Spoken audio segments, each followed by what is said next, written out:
Bonjour et bienvenue dans cette présentation de formations en ligne. Aujourd'hui, on s'attaque à une compétence vraiment centrale pour tout futur technicien en économie sociale et familiale, la gestion des flux d'eau et de déchets. C'est un sujet qui est au cœur de votre futur métier, un levier super puissant pour accompagner les ménages vers plus d'autonomie et un mode de vie plus durable. Votre mission, si vous l'acceptez, elle est fondamentale. Il s'agit de devenir un véritable guide pour les familles. L'objectif, les aider à y voir plus clair dans leur consommation, à la fois pour alléger leur budget, mais aussi pour améliorer leur quotidien et bien sûr réduire leur impact sur la planète. C'est vraiment l'essence même du métier de TSF. Alors pour bien comprendre tout ça, on va suivre un plan en 4 étapes. D'abord, on va définir précisément votre rôle de conseiller. Ensuite, on plongera dans le monde des déchets, puis dans celui de l'eau. Et pour que ce soit bien concret, on terminera avec une étude de cas pratique. C'est parti ? On commence donc avec la première partie, votre rôle. Parce qu'avant même de penser aux solutions, il est crucial de bien comprendre les enjeux. Qu'est-ce qui se cache vraiment derrière un robinet qui coule ou une poubelle qui déborde ? Vous allez voir, c'est bien plus qu'une simple question technique. En fait, votre conseil va jouer sur 3 tableaux en même temps. D'abord, l'enjeu économique, bien sûr. C'est souvent la porte d'entrée, aider les familles à maîtriser leurs factures. Ensuite, l'enjeu sanitaire. Une bonne gestion de l'eau et des déchets, c'est tout simplement la base d'un logement sain. Et enfin, l'enjeu environnemental. Chaque petit geste que vous allez inspirer contribue à préserver nos ressources. Allez, on attaque le deuxième chapitre, les déchets. Pour bien conseiller sur ce sujet, la première chose à faire, c'est de comprendre les règles du jeu. Et pour ça, il faut jeter un œil au cadre légal qui organise toute la politique de gestion des déchets en France. Il y a 2 dates vraiment clés à retenir. 1975, c'est le grand tournant. Pour la première fois, on se dit qu'un déchet n'est pas juste une fin en soi, mais qu'il peut devenir une ressource. Et puis, un énorme bond en avant en 2020 avec la loi AGEC. Là, on accélère à fond vers une économie circulaire avec des changements très concrets dans notre quotidien. Alors ça, c'est un concept super intéressant, la REP. En gros, c'est le principe du pollueur-payeur. On demande à celui qui fabrique et vend un produit de réfléchir à ce que ce produit va devenir une fois qu'il sera jeté. L'idée, c'est de l'inciter à créer des produits qui généreront moins de déchets dès leur conception. Ça déplace la responsabilité et c'est très malin. Et voilà le point le plus important de ce chapitre. Cette hiérarchie, il faut la voir comme votre boussole. Tout en haut, la priorité des priorités, c'est la réduction. Le meilleur déchet, c'est celui qu'on ne produit pas. La première question à se poser n'est pas « comment je vais recycler ça ?», mais bien « comment je peux éviter d'avoir ce déchet ?» Tout le reste, réutiliser, recycler, valoriser et enfin éliminer, ne vient qu'après.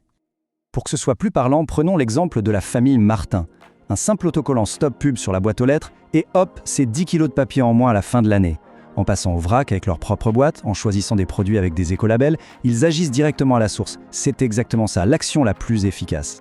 Bien, après les déchets, on passe à l'autre grand flux, l'eau. Derrière ce geste si simple, ouvrir un robinet, il y a en réalité un cycle industriel incroyablement complexe et surtout essentiel. On va décortiquer ça ensemble. Pour que l'eau arrive potable chez nous, elle fait un sacré voyage en 3 temps. D'abord, on la collecte dans la nature. Ensuite, l'étape la plus critique, on la traite pour enlever toutes les impuretés et les microbes, c'est ce qu'on appelle la potabilisation. Et enfin, on la distribue via un immense réseau de tuyaux, en la contrôlant en permanence pour être sûr qu'elle est parfaite. Et après, quand on a utilisé cette eau, l'aventure n'est pas finie. Elle part dans une station d'épuration, une STEP. Là, on commence par enlever les gros déchets. Puis vient le cœur du réacteur, un traitement biologique où des bactéries vont littéralement manger la pollution. À la fin, l'eau est propre et on peut la rejeter dans la nature sans risque pour l'écosystème. Alors là, attention, c'est un point hyper important à connaître pour votre futur métier. Il existe 2 grands systèmes d'assainissement. En ville, en général, on est raccordé au réseau public, le fameux tout à l'égout, et c'est la commune qui gère. Mais à la campagne, c'est souvent différent. Chaque maison a son propre système, comme une fosse septique. Et la différence est énorme, parce que dans ce cas, c'est le propriétaire qui est responsable de l'entretien et des coûts. Bon, à cette théorie, maintenant on va voir comment tout ça s'articule dans la vraie vie. On va suivre un dialogue entre un TSF et une famille, la famille Dubois. Voilà le point de départ, une situation très classique. Une famille qui sent une pression sur son budget, qui voit que les factures grimpent, mais qui ne sait pas trop par quel bout prendre le problème. C'est pile à ce moment-là que vous intervenez. Observez bien la première phrase du TSF. Il n'y a aucun jugement, aucune solution toute faite qui tombe du ciel. La toute première étape, c'est l'écoute active. Poser une question ouverte pour comprendre, pour diagnostiquer. C'est vraiment la base d'un accompagnement de qualité. Une fois que la situation est mieux comprise, le TSF peut proposer des pistes. Et ce qui est important ici, c'est que les solutions sont concrètes, simples et adaptées à la famille. On n'est pas dans la grande théorie, on est dans des actions qu'ils peuvent mettre en place dès demain. C'est exactement la même logique pour les déchets. Des conseils pratiques qui ont un effet direct.